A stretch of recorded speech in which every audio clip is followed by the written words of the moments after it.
Hello, everyone. Good evening, and welcome to the United Jewish Federation of Tidewater and the Simon Family JCC's Lee and Bernard Jaffe Family Jewish Book Festival. My name is Kelly Burrows. I am the CEO of Jewish Family Service, and we are pleased to be a partner for this program. This event is held in coordination with the Jewish Book Council, the only organization in the organized American Jewish community whose sole purpose is the promotion of Jewish books. We have an important conversation ahead and two special guests. We will be discussing the Blue Dove Foundation's work and the organization's book, Quieting the Silence: Personal Essays. In the Jewish community, discussions about mental health and substance abuse are rare, if they happen at all. And as a result, many individuals and their families suffer in private and lack the information necessary to address their issues. The Blue Dove Foundation is working toward advancing conversations around mental health and addiction, eradicating shame, and educating the community by utilizing Jewish values to empower us to connect and create communities that are inclusive, responsive, and holistic. Tonight, we are honored to present Quieting the Silence, a collection of personal stories dedicated to raising awareness, understanding, support, and hope for those who struggle with mental illness and addiction. With us is Jennifer Greenberg, one of the contributing authors, and Sherry Pinovka, the book's editor. So before we begin, a few programming notes. Tonight's event is brought to you in a webinar format, so you will be muted throughout the program, and you will not be able to see the other attendees. If you have a question, just please type it into the Q&A at the bottom of your screen, and we'll try to address as many of those questions as possible with the time permitting. So now let's introduce our guests. So Sherry Pinovka has been writing about mental health and addiction in the Jewish community for much of the past decade, first with Jewish Family and Career Services of Atlanta, and currently with the Blue Dove Foundation. She edited Quieting the Silence: Personal Stories and wrote many of the chapters in the book. Sherry and her husband, Olin, live in Midtown Atlanta. They have two college-age sons, Alex and Oren, and a dog, Kikini. Jennifer Greenberg serves on the board of directors for the Blue Dove Foundation and is a contributing author to Quieting the Silence. She has been in marketing for more than 20 years. In her free time, Jennifer enjoys spending time with her two children, Ethan and Layla, and their dog, Molly. So please help me welcome Sherry Pinovka and Jennifer Greenberg. Thank you, Kelly. Thank you so much for having us tonight. So just really briefly, we started Blue Dove a couple of years ago, 2 or 3 years ago now. And we did so because we were getting questions about addiction and mental health, and we were being told that nobody really wanted to talk about it in the Jewish community. People were afraid to speak about it. They were afraid to speak up. So we felt there was a need in the Jewish community to offer a way for people to talk about it, basically. And so I was not part of those beginnings, but I was working at JF and CS back then in the field of mental health, writing about it. And so the founders of Blue Dove asked me if I would write this book, which really appealed to me because I have my own history of mental health challenges, and the topic is it just really fascinated me. So that's what I'm going to say right now, because Kelly pretty much introduced the organization, and I really want you to hear from Jennifer, and then you can ask me questions afterward. So I'm going to hand it over to Jennifer. She's one of our authors, and she'll tell you her story. Good evening, everybody. Thank you so much for having me this evening. I have to tell you before I begin, I'm particularly honored to be speaking tonight to Tidewater, to Norfolk, Virginia, because my father, Paul Schilling, grew up in Norfolk. He worked on Ward's Corner. We used to visit my grandparents there all the time. He attended Old Dominion University, and my dad passed away unexpectedly. Tomorrow will be 9 weeks, and I feel like speaking to his hometown this evening is an incredible way to honor his memory. So I can't tell you how much I appreciate you inviting me in. But with that, I want to tell you a little bit about myself. My name is Jennifer Greenberg. I'm 41 years old. I live in a cute little house in the Atlanta suburbs. I have two children, Ethan and Layla. They're the most incredible they're not so little anymore, little people in the universe. And I'm really lucky. I'm surrounded by some of the most wonderful and generous family and friends that anyone could ever ask for. I love my job in marketing. And so, as it would appear, my life sounds pretty great, right? And it is. My life really is great, and I really am lucky, and I really am fortunate with a lot of what I have. But it's not quite that easy, not quite that perfect. There's a really big hole in my life. You see, about 4 years ago, 4.5 years ago, my husband died. On October 5th, 2016, my most horrible nightmare came true. My husband, Adam, committed suicide. It's really hard. It's really hard to know. It's hard to say. I'm sure it's really hard to hear. And the weird thing is, I think people would be less uncomfortable if he died another way. I think it would be less difficult to be somewhere and say, my husband died of cancer or heart attack. People hate medical diseases, but they understand them. There's a tumor or a blockage or something awful that medicine just couldn't undo. No one says a stroke. Why couldn't you just shake it off? But with suicide, you are met with an uncomfortable silence, an unspoken judgment, and so many questions. What happened? Was it sudden? Did he suffer from depression, anxiety? Did you know? Were you surprised? And that's okay. I'm okay with the questions. But it always gives me pause, because if people are uncomfortable with the cause of his death, imagine how hard it would have been for them to understand how he was feeling when he was still alive. Adam was an incredible person. We met in college. He knew right away that we were meant to be, and it took me a little while to figure it out. After a couple of years of being just friends, I finally realized that he was also the one for me. He was so much fun to be around. He was spontaneous and funny. He knew everyone and remembered details from everyone's stories. He was sarcastic and funny. He was fiercely loyal to his family and friends. He was the kind of person you could truly call at 2 in the morning and he would leap out of bed and rush to your side, not only with support, but with a toolbox, a cell phone, and 75 different possible solutions to whatever you were facing. He lived for his vacations, his escape from the real world to relax at the beach and spend time with family and often close friends. And what the outside world didn't know back then was that Adam suffered from severe depression and anxiety. We had been married for several years before I even knew. Sure, sometimes he was a little defensive. We had been he complained that he wasn't able to sleep. I know that he was very stressed out and had a hard time recovering from certain situations. Tell me what's going on, I'd say. I'm fine, he'd reply and change the subject. Do you think you should talk to someone? Absolutely not. I don't even want to talk to you about it. Can we change the subject? Adam was a rock, or he seemed to be. He was able to deal with it all. We suffered through infertility, 2 miscarriages, job stresses, moving to a new town with few friends nearby, and he got me through all of it. Then there was one time. Ethan was a little guy, probably 1 year old. I had to go out of town for a weekend, and I left Ethan home with Adam. Adam had a bad day. When I came home that weekend, Adam told me that if Ethan hadn't been there, if he had been home alone all that day, he wouldn't have made it through the night. He never told me his plan specifically, but I know it involved his motorcycle. We sold the motorcycle soon thereafter, and it was then, when he almost took his life the first time, that I truly learned about his depression. And it was only then that he started to try and seek help. He went to several different doctors. He didn't want to talk. He just wanted medication to make him feel better. He got some sleeping pills and some anti-anxiety medication, and it helped a little. He seemed to be a little bit happier, a little less short-fused, a little more involved and interested in Ethan's and my life. And I was sworn to secrecy. No one was allowed to know. That Adam took some prescribed medication and suffered from mental illness, it would make him look weak. It would keep him from progressing in his work. Our family and friends would judge him and think he wasn't good enough. No, no one could know. I didn't really know anything about mental illness. Adam did. All those nights he didn't sleep, he read and he learned. So I listened to him and I kept my promise. We moved back to Atlanta as we were living in Alabama at the time, and it was a roller coaster for him. He had a new job where he wasn't treated well. He changed jobs and still hadn't found his niche. And let me be clear about that.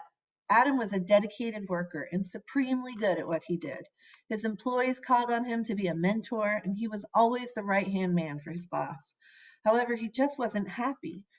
I told him, I wish you could just find something that makes you happy. You never seem happy. I don't care what you make. I don't care where we live. Just do something that makes you happy. He was so upset. I thought I was being supportive, but I had blown his cover. What do you mean I don't seem happy? What do I do that makes me seem unhappy? He still saw his psychiatrist in Alabama about every 6 months. He told the doctor that everything was great and the medication was refilled. And he came back home and continued. Then he told me he was fine and then disappeared in our room to watch TV alone. We went through life as everyone does, with ups and downs, job losses, family situations, amazing vacations, new jobs. Then we went through a time when everything was really great. We both had new jobs. We had recently bought a new house. Ethan was starting kindergarten. I mean, what a high to be exactly where you want to be with the people you want to be with. But like all good things, it slowly came to an end. Adam's work got more stressful. I became pregnant with our daughter and had various pregnancy complications, and Adam started to withdraw. He would get home from work and not want to talk. He told me it was because he'd been entertaining customers all day, and he would disappear into our room to watch TV. He would ask not to attend various plans we had. He wasn't sleeping well, and the medicine wasn't helping. But he didn't want more, and he did not want to go back to the doctor anytime soon. He insisted that he didn't need more help, and he refused to talk to anyone. And still, no one could know, because our friends would judge him. He wouldn't get that promotion he was vying for. And to be sure, I'm no saint here. By this time, I was a mom of 2 kids with a full-time job. I was tired, I was short-fused, I was angry, I was nervous about how things were going to be. But then he would apologize for something that happened like 2 weeks ago. And he'd say, "What are you talking about?" I never gave that a second thought, and I certainly wasn't mad about it. I felt like I had the weight of the world on my shoulders. One time I mentioned to Adam that I wanted to go to therapy, that I didn't think I was coping well. He got really mad. "You're fine. Nothing's wrong with you. You aren't the one that has anxiety."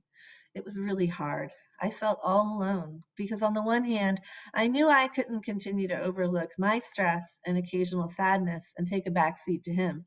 But on the other hand, I couldn't load any more onto his plate. He had enough to handle. Then, in October, he lost his job. I offered to come home. He told me he needed to be alone, to zone out. And like I had done so many other times, I respected his wishes. I gave him his space. And in that time, he went out and he purchased a gun. He made me dinner that night. He was so upset and told me he couldn't look me in the eye.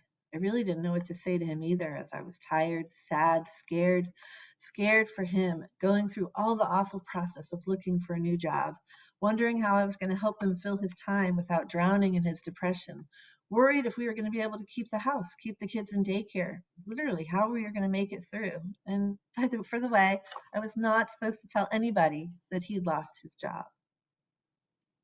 He told me he was in bad shape, that he'd called his doctor and made an appointment for the next morning. Again, his doctor was in Alabama, so he had to leave really early in the morning to arrive right when the office opened. He took a shower, got dressed, wore a nice shirt. He took Ethan to the bus stop and left for the doctor. I offered to go with him, but he said no, he needed to be alone. I never saw him again. At Adam's funeral and the months that followed, so many people were shocked. With shock and sadness come the comments. Oh, the things that people will say, some good, some not, all really with good intentions. I heard comments like, "Adam seemed so strong. He saved my life a few years ago. Let me tell you what he did for me." And I looked up to him so much. "Jen, why didn't you tell me?" The worst thing I heard was, "Adam was a coward. How dare he do that to you?" To be clear, I still say that Adam was the strongest person I will ever meet. He told me one time that he had suicidal thoughts since he was 16 years old. That means he overcame for 20 years. Despite being surrounded by family and friends, he suffered alone and in silence for 20 years before he lost his battle. He was a warrior who loved me like no one else will ever love me, who idolized his children, especially Ethan. And he fought all of that sadness and hopelessness and despair for a long, long time so that he could be there for us and be there with us. and the disease won. You're probably sitting there thinking, why did you let him walk out the door if he was so upset? Why didn't you tell anyone he was so sick? Why didn't you insist that he get help? You can't help it. I'm sure you wonder what it was really like and how you might have done it differently. I relived that whole 24 hours, in fact, that whole year that led up to that horrible day over and over again. I wish I had or I hadn't said this. I wish I'd let that go. I wish I hadn't let him walk out the door. I wish, I wish, I wish. I wish I could have changed my story and saved his life one more time. I can Monday morning quarterback that last year of his life, and I often do. There were signs, a lot of them. I didn't know. I did the best with what I had, and I have to accept that. I can't change the past, but I can affect the future. I can tell you what I know now. I can help you and your loved ones recognize the signs. I mean, he had so many signs: withdrawal, anger, sleeplessness, hopelessness, mood swings, a strong desire to keep up the appearance of being great. And the biggest lesson I want to tell you about is keeping secrets. No, I'm not talking about little things, private moments, your salary. Keep those secrets and treasure them. I'm talking about the things that shouldn't be kept a secret. Major life events, good and bad. I can't tell you how many times I was not allowed to tell people about things. And then he'd bring them up at a dinner party. People would say, Jen, how could you have not told me about that? I mean, I lost friends over keeping secrets. But of course, my marriage was much more important than any friends would be. So I had to justify it to myself. But secrets are exhausting. There have been so many people that have opened up to me over the past 4 years. They tell me their spouse has a problem with depression and they're not allowed to tell anyone about it because they promised to keep it a secret. And so they both suffer alone. And the whole time I'm listening to their story, I'm thinking, oh my gosh, that's my story. That was my exact same situation. Well, I wasn't alone, and neither are you. So why do I tell you my sad story? Because I want to scream from the top of my lungs. If you suffer from anxiety, from depression, or any other mental health issues, don't keep it a secret.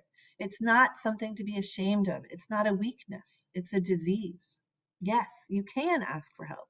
Yes, you can find somebody to talk to. And if you're here listening to me, remember that you are important. You have value. Keep fighting, but don't do it alone because you're really not alone. Tell that to yourself, to your spouse, to your children, to your friends, to everyone you meet. Don't make negative comments about mental health. Support initiatives that increase mental health coverage with insurance companies. Remember that suicide is not a punchline and a joke. Depression and anxiety aren't something to avoid just because they aren't pretty. And be kind to everyone because even the happiest person you know might be privately suffering. And let people help you because they really want to. If you know someone who suffers from this disease, be there for them. Understand that this is a problem with the chemicals in their brain. Don't tell them to get over it. And think about the silent messages you might be sending. When I was putting my story together, there was a woman on Facebook who announced that her son had been diagnosed with severe depression. And as they were working through it with him, they realized they'd been giving this silent message of, you've been giving everything and you have so many gifts. Like, what could you possibly be depressed about? And I thought that was so well said because sometimes we judge in ways that people don't realize, but the people we're judging still feel it. But more importantly, seek help. And if you can't convince someone else to get help, raise your hand and get help for yourself. There are resources, advice, and help out there for everyone to help you be better informed about what you can do or what you can say. I regularly attend my therapy sessions to deal with my grief. And despite that, I can't change my story. I can't bring Adam back. I can't give my kids their father.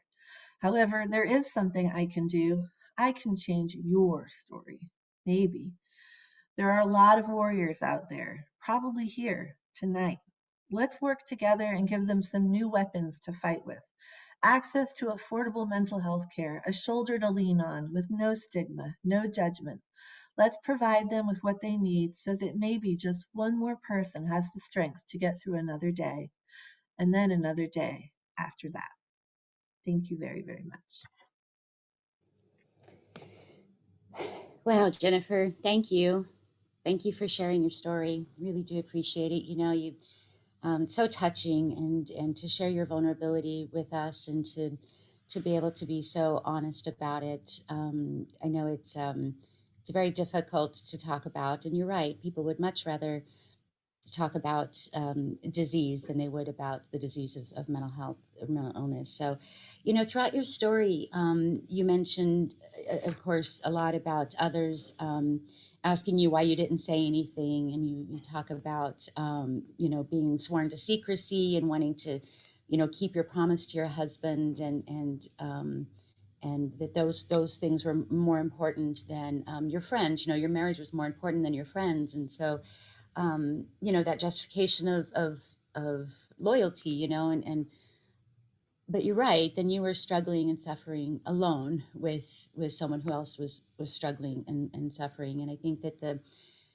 one of the biggest things that we have to overcome is this kind of cone of silence. And as you've learned how to tell your story now with such honesty, I'm sure that the journey along that way was really not easy for you to get to there. I'm sure you had a lot of drafts of that story before you finally put it to paper. Do you want to just talk about the experience and how writing helped you in heal in some ways? Yeah, that's a good question. Um, so I was attending therapy, and it was everything, right? Because my whole world was turned upside down. And so it was, it was all about Adam and his death. It was about how my children, it was about me, it was about how to figure out what comes next. And it actually was part of my therapy because one day, Eliza Berman, who's one of the founders of the Blue Dove Foundation, she said, Jennifer, I want you to write down your story. And you're right. I had to think about it. Like, what could I say that could convey all the different feelings, but also demonstrate that, how strong Adam was. Like, I wanted to make sure it honored him and it celebrated him because even though this horrible thing happened, like he wasn't in his right mind. That's part of what I learned from therapy. My husband wouldn't have done that to me, but he was so upset. He was so overtaken with this disease that, he believes that was it. And that's unfathomable to me. But, no one should ever have to feel. And so that's my hope is as I kind of wrote down my story is to recognize that there's a bravery, there's a strength and a courage in asking for help. It's not an easy thing to do, but if you can find that strength, there are a million people out there who want to help you. You have friends, you have doctors, you have rabbis, you have resources. And so, hopefully if one person hears that and that gives them the courage to say, wow, that sounds a lot like what I'm going through, and they can heal, then that's what I'm hoping to do. That no one else has to feel the pain that Adam felt or that we felt as we kind of recovered from all that was going Well, I know that you know, you're providing hope to others tonight and through this book, and I'm just really grateful to you for sharing your story. I truly am, Jennifer. Thank you. on.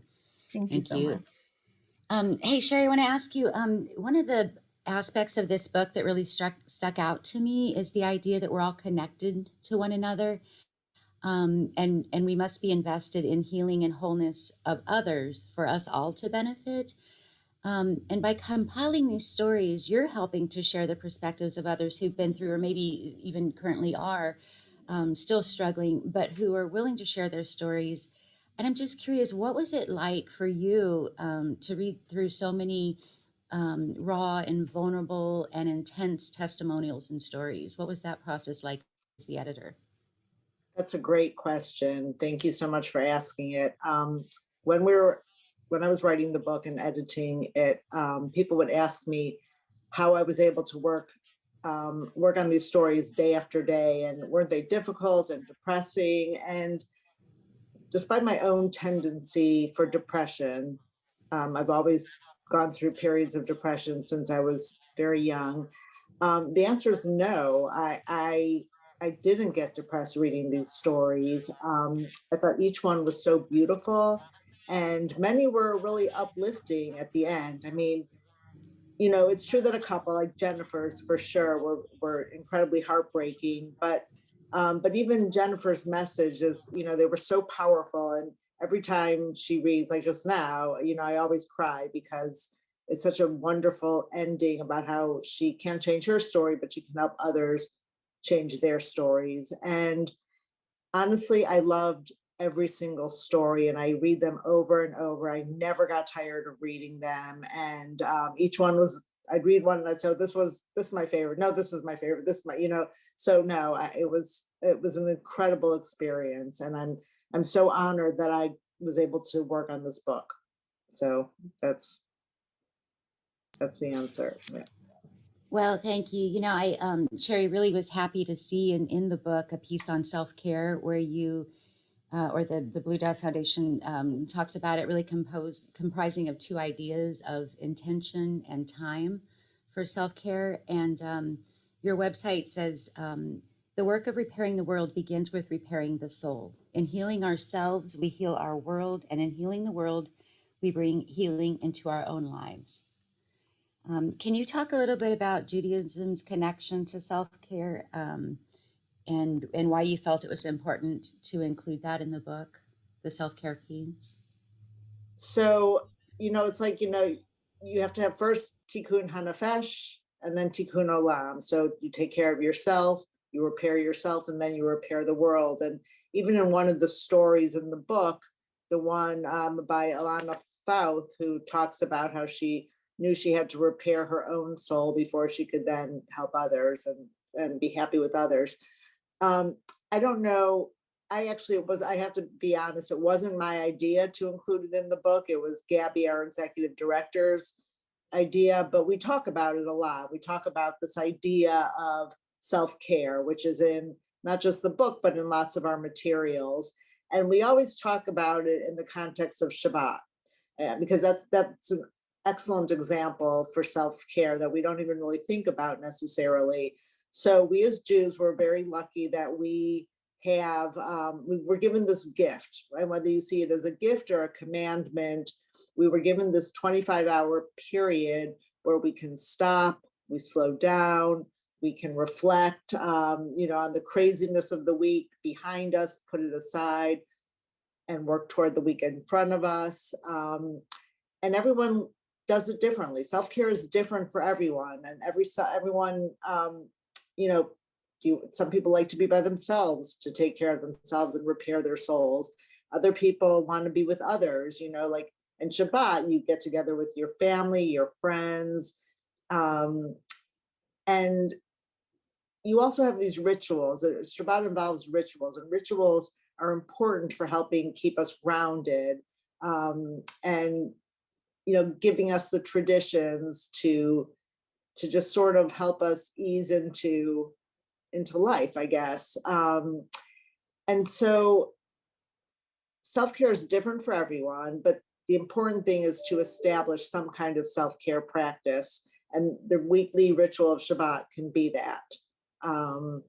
So I don't know if that answers the question, but that's kind of how the best way we could. I talked to Gabby about this question and how we could possibly, what our feelings were. So does that answer your question? That answers it perfectly. Thank you. Okay. The idea of sharing your burden. Excuse me, my light just decided to go out. The idea of it really is emphasized in the book and at the Blue Dove Foundation of sharing a burden with a friend. And I'm so happy to know that those of you in Atlanta have this organization, and you've obviously written this book and are sharing it with others. Have you had any feedback from others who, and I'd like to ask this to you, Jennifer, too, on some of those questions, like Jennifer, you mentioned that, people had, and You talked about working together to really create change, and without judgment, without stigma. Can you both talk a little bit, maybe Sherry and then Jennifer, just how other people in the book, Sherry, maybe have reached out to you about their experiences after? And then maybe Jennifer, I'm curious if you don't mind sharing, how do you and your children talk about this together? Because you've become such a good spokesperson for mental illness and mental health. So I will say, first of all, before I answer the question, we are an Atlanta-based organization, but we do consider ourselves a national organization. And those stories in the book are from all over the country and even from outside the country.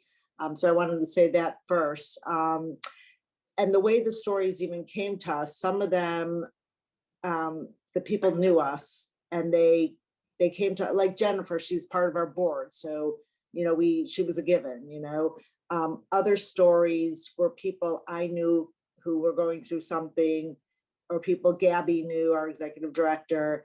Some of the stories came from other stories. So like Meredith's story about her postpartum depression, and I mean, she just went through a whole bunch of things.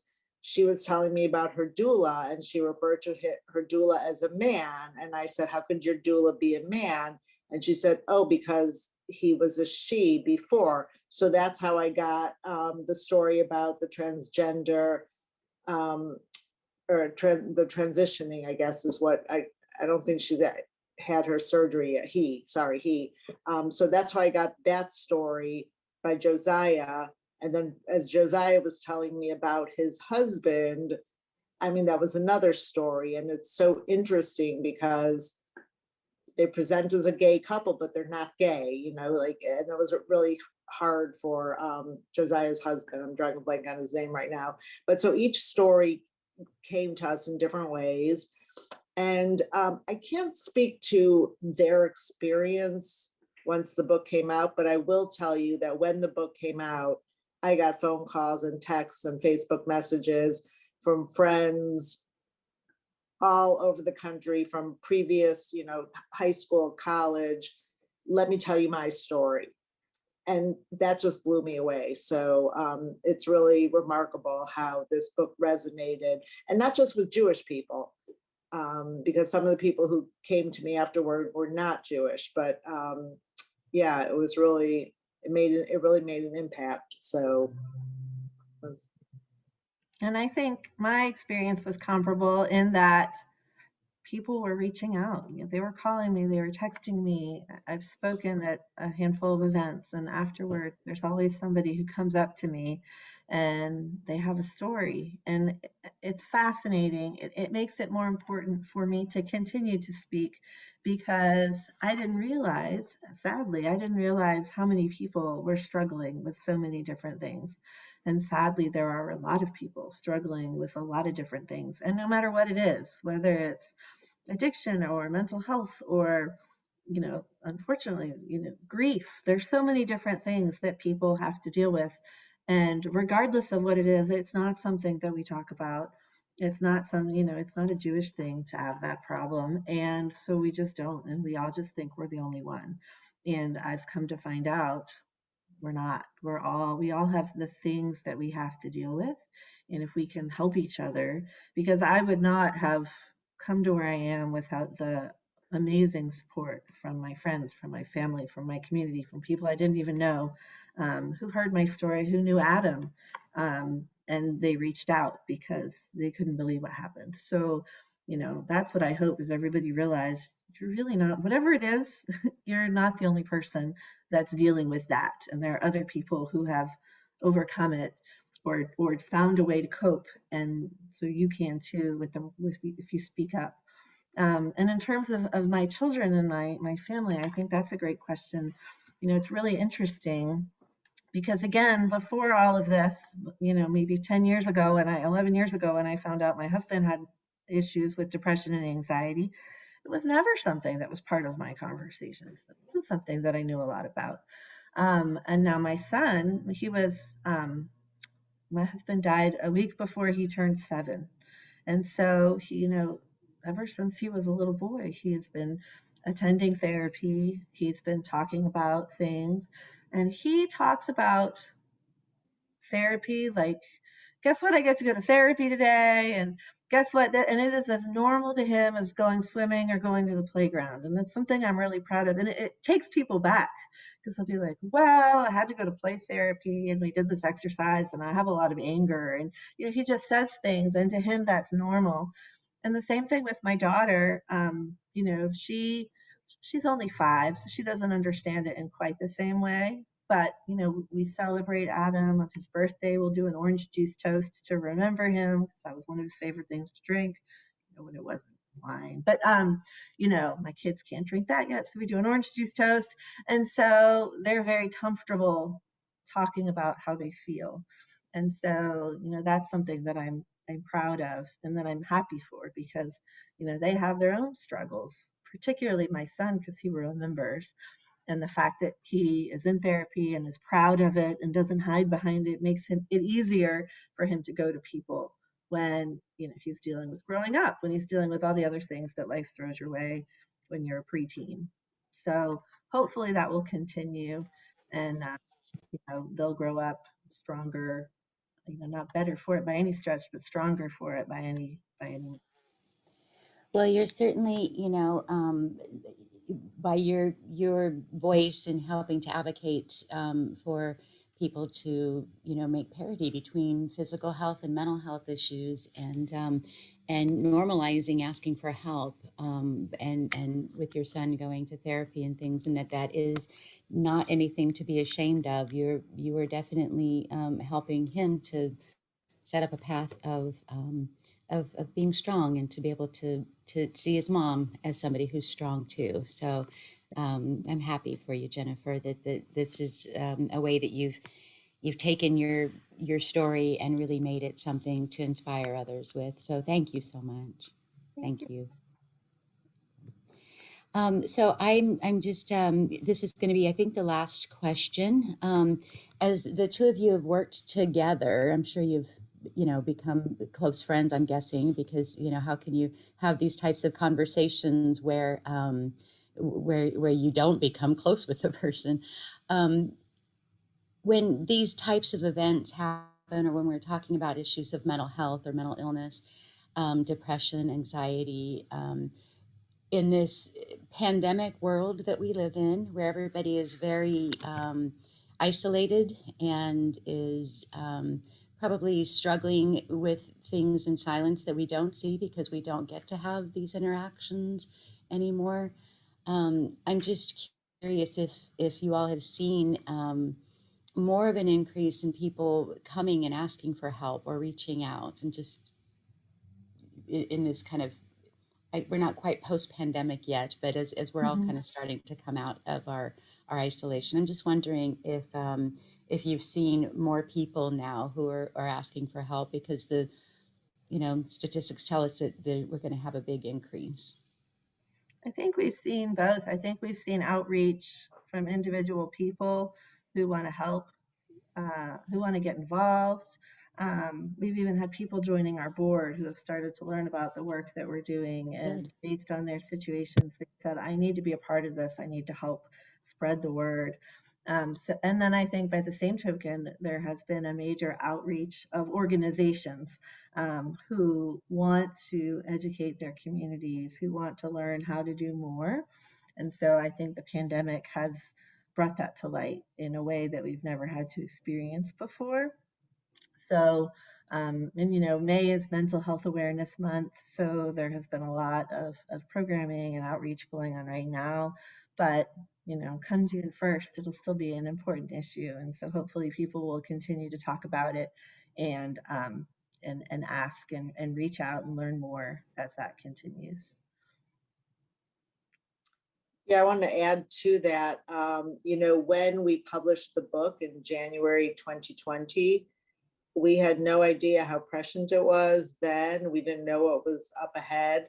And certainly, even going 6 months into the pandemic, with mental health crises just skyrocketing, yeah, I mean, we've been working hard and hearing from people. And just to be clear, we don't actually do counseling at Blue Dove. We can refer people to counselors. We're affiliated. The people who started Blue Dove also started a clinic, so they do have clinicians to help people. But we are really a resource, or I mean, a clearinghouse, if you will, to provide resources and advice and so forth. I mean, we started, and the reason we did this book was to get people talking about mental health and about mental illness, addiction, and so forth. So, you know, that's what we bring to the table. And we've gotten people talking. So we can say that we are making an impact on our communities. And so yeah, I just wanted to raise that. Thank you, Sherry. There was a question that just came up from somebody in the audience who asked, well, how do you talk about mental illness? How can people talk to their loved ones about mental illness? And I'm not sure if that's a question related to someone who maybe has some concerns for a loved one, or if it's a question in general, but I think probably it's a two-part question. So I'm gonna pose it as two questions then. So if someone that you care about, you're worried about someone, or if you yourself are struggling, the question, I guess, is how do you even bring it up? I think, you know, there's not a one size fits all answer to that question, but I think you have to, you know, let the person know, you know, ask them if they're okay directly, ask them if they want to talk. You can't force anybody to talk, you can't force anybody to open up, but you can create a situation where they start to realize that you do care, that you are willing to listen, or that there are people to call. I think Barry has a good follow-up story for that too. Um, I think the key is letting people know that you care, and letting them know that there are things that they can do when you think you notice that something's not right. That's excellent. Thank you, Jennifer. Thank you. And thank you both so much. You know, your time this evening, I just really appreciate both of you spending time with us here in Tidewater. And Jennifer, I think it's special that this is where your dad's from. So it is nice to have you here. And Sherry, really compiling all of these stories together it's just it's a special book to read. I truly do hope people will go out and purchase it. Um, you know, the stories are really important. And I hope that those of you in the audience found it meaningful. I know I did. Um, Throughout the rest of the year, the JFS, Jewish Family Service of Tidewater, we're going to be partnering up with the United Jewish Federation of Tidewater to keep these conversations at the forefront. And Jennifer mentioned that it is May is National Mental Health Awareness Month, and throughout our campus here, you'll see our signs with our phone number. And we really want to make sure that this isn't just, like Jennifer said, something that we talk about in the month of May and then don't talk about again. It's something that affects us throughout the year, and we're certainly here if there's any outreach that we can do at Jewish Family Service. We're also going to be doing some other conversations. We're going to be partnering up with some of the synagogues and the Federation to keep these conversations really going. And we're just wanting to invite all of you to please check out our websites. For JFS, it's jfshamptonroads.org, or in the Jewish News for other events and programs that help support ending the stigma of mental health in the Jewish community. And as we said, long after the pandemic ends, experts predict the need to address lingering mental health issues in our families and our communities. And so here at JFS, we are here to help, and our clinical programs really do specialize in the areas of grief, loss, and transition. So if you or someone you know could benefit from support, please, as Jennifer said, there's no shame in asking for help, and it actually is a strong and brave thing to do. So visit our website or give us a call, and all of our services are confidential. So So just in closing, I just want to say be sure to visit jewishva.org/bookfest for all of the upcoming events. On June 9th at 7:30 p.m., we will welcome Neil Bascom, the author of Faster, How a Jewish Driver, an American Heiress, and a Legendary Car Beat Hitler's Best. So thank you all again for joining us. Good night.